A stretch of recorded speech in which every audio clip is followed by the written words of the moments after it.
பிரியமானவர்களே, புதிய ஆண்டு வந்தாலே அநேகர் புது திட்டங்களை போடுவார்கள். சிலருக்கு கைகூடும், பலருக்கு அமைவதில்லை.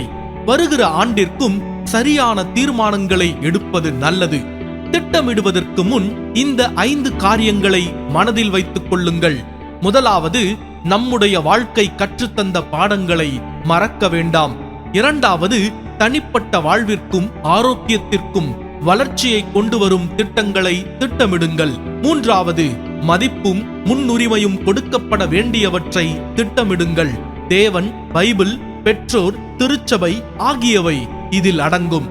நான்காவது, மறுபடி செய்யக்கூடிய தவறுகளை குறைக்க முயற்சியுங்கள். கடைசியாக, கொஞ்சம் முயற்சித்தால் செய்துவிட முடியும் என்பது போன்ற திட்டங்களை தீட்டுங்கள். நம் சக்திக்கு அப்பாற்பட்டவைகளை திட்டமிட்டு தோல்வி அடைவதை விட இது சிறந்தது.